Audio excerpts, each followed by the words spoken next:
Subscribe now and press the bell icon. Never miss an update. नमस्कार, स्वागत है आप सभी का। आप देख रहे हैं एबीपी गंगा, आपके साथ मैं हूं राजीव ढोंडियाल। इस वक्त बड़ी खबर है, उस बड़ी खबर पर एबीपी गंगा की लगातार नजर बनी हुई है। सबसे पहली खबर हमने आपको दी, 69,000 सहायक अध्यापक भर्ती पर स्टे लग गया है। हाईकोर्ट ने रोक लगा दी है आंसर शीट विवाद को लेकर। पूरे के पूरे मामले में हाईकोर्ट ने स्टे लगा दिया, रोक लगा दिया है। सबसे पहले खबर एबीपी गंगा ने आपको दी और इससे जुड़ी हुई एक एक अपडेट सबसे पहले आपके सामने एबीपी गंगा रख रहा है।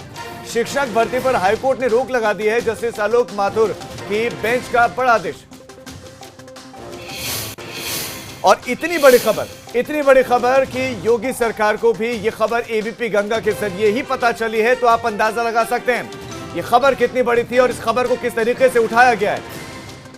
और बेसिक शिक्षा मंत्री से हमारे संवाददाता अनुभव शुक्ला ने बात की। शिक्षक थे, उनकी भर्ती के लिए काउंसलिंग शुरू हो रही थी, लेकिन उससे पहले ही हाईकोर्ट के लखनऊ खंडपीठ ने इस पूरी भर्ती पर अभी स्टे लगा दिया है। हमारे साथ उत्तर प्रदेश के बेसिक शिक्षा मंत्री सतीश द्विवेदी जी हैं, उनसे बात करेंगे। सर, आज से आप लोग काउंसलिंग शुरू कर रहे थे, लेकिन आज लखनऊ खंडपीठ ने जो है स्टे लगा दिया है। अब पूरी भर्ती प्रक्रिया पे कहीं ना कहीं एक तरह से रोक लग गई है। हमारी काउंसलिंग की प्रक्रिया 3 से 6 जून के लिए निर्धारित थी। आज काउंसलिंग शुरू भी हो चुकी थी।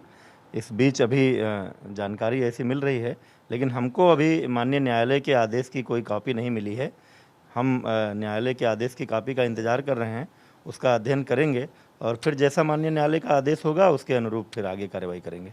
लेकिन 2 दिन पहले सुनवाई हुई थी, तो क्या सरकार की ओर से जो वकील थे वो अपना पक्ष नहीं रख पाए? क्योंकि तब कोर्ट ने ऑर्डर रिजर्व कर रखा था, आज फैसला सुनाया है और कहीं ना कहीं सरकार की जो तैयारियां थी उस पर एक धक्का तो लगा ही होगा। नहीं, सुनवाई होते समय निश्चित रूप से सरकार के वकील, विभाग के वकील अपना पक्ष रखते हैं, लेकिन माननीय न्यायालय ने जब फैसला रिजर्व रखा था तो क्या निर्णय होने वाला है इसका तो कोई अंदाज़ा रहता नहीं है। तो इसलिए हम अपनी तैयारियां कर रहे थे। हमारी भर्ती प्रक्रिया का जो शेड्यूल हमने जारी किया था, हम उसके अनुसार काम कर रहे थे। अभी जैसा माननीय न्यायालय का आदेश प्राप्त हो जाएगा, हम उसका अध्ययन करेंगे, एक उस पर उच्च स्तरीय मीटिंग करके फिर आगे का निर्णय लेंगे। पहले जो मार्क्स थे कि क्या पासिंग मार्क्स हो, कट ऑफ मार्क्स, उसको लेकर कोर्ट ने अपना ऑर्डर दिया था, तो वो तो आपके पक्ष में आया था और उसके बाद आप अपना प्रोसेस भी शुरू कर रहे थे, काउंसलिंग आज से शुरू कर रहे थे। लग रहा है कि जिस तरीके से पूरा पक्ष सामने जाना चाहिए था, और क्या कोर्ट ने ये अब मार्क्स के आधार पर नहीं किसी और विषय पर ये स्टे दिया है क्या? नहीं, ये विषय अलग है। कुछ अभ्यर्थियों को कुछ प्रश्नों के उत्तरों को लेकर आपत्ति थी। हमारे विभाग की जो विशेषज्ञ समिति थी वो उन प्रश्नों का जो उत्तर मान रही है। अभ्यर्थियों को उस पर आपत्ति थी कि नहीं, उसका उत्तर कुछ और है। ये जो अभी जो निर्णय की बात है वो उन मुद्दों को लेकर है। निर्णय की कॉपी एक बार सामने आ जाए, माननीय न्यायालय ने क्या टिप्पणी की है, क्या आदेश दिया है, उसके आधार पर फिर उसका अध्ययन करके निर्णय लेंगे। ये जो काउंसलिंग है जो आप आज से शुरू हो रही थी, वो अभी जारी रहेगी जब तक ऑर्डर की कॉपी नहीं आ जाती? जब तक ऑर्डर की कॉपी सामने नहीं आ जाती, उसका अध्ययन नहीं कर लिया जाता, तब तक अभी कोई निर्णय लेना मुश्किल है।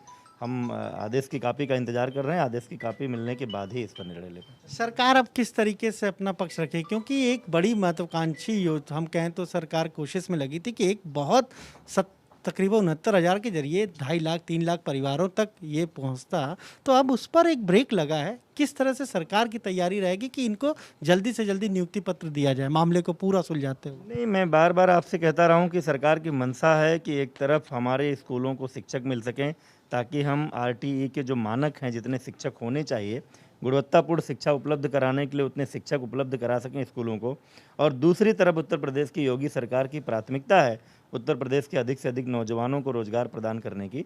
तो इसलिए बहुत ही तत्परता से हम इस दिशा में काम कर रहे थे। आप देखिए, लॉकडाउन के दौरान पूरे देश में और शायद दुनिया के कई देशों में ये पहली ऐसी घटना होगी कि लॉकडाउन के दौरान 69,000 लोगों को नौकरी देने का प्रयास उत्तर प्रदेश की योगी सरकार कर रही है। तो ठीक है, ये सब चीज़ें होती रहती हैं। किसी भी ऐसी प्रक्रिया में इस देश के किसी भी नागरिक को न्यायालय के पास जाने का अधिकार है। माननीय न्यायालय के आदेशों का हम सम्मान करते हैं। हम आदेश की कॉपी का इंतज़ार कर रहे हैं। जैसा आदेश होगा, एक उच्च स्तरीय बैठक करने के बाद उस अनुरूप निर्णय लेंगे। तो ये आपने सुना क्या कहना उत्तर प्रदेश के बेसिक शिक्षा मंत्री सतीश द्विवेदी का। साफ तौर पर कह रहे हैं कि कोर्ट ने जो ये स्टे दिया है दरअसल वो नंबर्स के लिए नहीं दिया, बल्कि कुछ प्रश्नों के जो उत्तर थे उसको लेकर छात्रों को ये लग रहा था कि जो सही उत्तर बताया जा रहा है वो ऐसे नहीं है, और उसी को लेकर वो कोर्ट गए थे। जिसके बाद आज कोर्ट ने ये कहा है कि पूरी जो भर्ती प्रक्रिया उसको स्टे किया जाए। लेकिन मंत्री साफ तौर पर कह रहे हैं कि अभी ऑर्डर की कॉपी नहीं मिली है, जब ऑर्डर की कॉपी मिल जाएगी पूरी तरह से पढ़ लेंगे, उसके बाद सरकार इस पूरे मामले में अपना पक्ष मजबूती से रखेगी। कैमरा से जितेंद्र के साथ अनुभव शुक्ला, एबीपी गंगा, लखनऊ। उत्तर प्रदेश के बेसिक शिक्षा मंत्री एबीपी गंगा पर जुड़े और उन्होंने सारे सवालों के जवाब दिए। उन्होंने कहा कि अभी इंतजार वो कर रहे हैं, इंतजार इस बात का कि कॉपी कोर्ट के आदेश किया है और उसके आधार पर वो निर्णय लेंगे। लेकिन अभी फिलहाल काउंसलिंग प्रोसेस नहीं रोका गया है क्योंकि हाई कोर्ट के आदेश की कॉपी नहीं मिली है। सतीश द्विवेदी उत्तर प्रदेश के बेसिक शिक्षा मंत्री वो लगातार इस मसले पर एबीपी गंगा के सवालों के जवाब देते रहे हैं और एक बार फिर से इतना बड़ा आदेश हाई कोर्ट का और हाई कोर्ट की खंडपीठ का, और उसके बाद एबीपी गंगा के साथ जुड़कर उन्होंने कहा कि हमें कोर्ट के आदेश की अभी कोई जानकारी नहीं है, कॉपी नहीं मिली है। एबीपी गंगा और मीडिया के माध्यम से उनको जानकारी मिली है, उसके बाद अब वो आगे का निर्णय लेंगे। एक उच्च स्तरीय कमेटी बनाई जाएगी, उच्च स्तरीय बैठक की जाएगी और बैठक करने के बाद ये निर्णय लिया जाएगा। तत्परता से उन्होंने कहा कि काम चल रहा था, लेकिन इस बीच में कुछ अभ्यर्थियों ने कोर्ट का रुख कर दिया।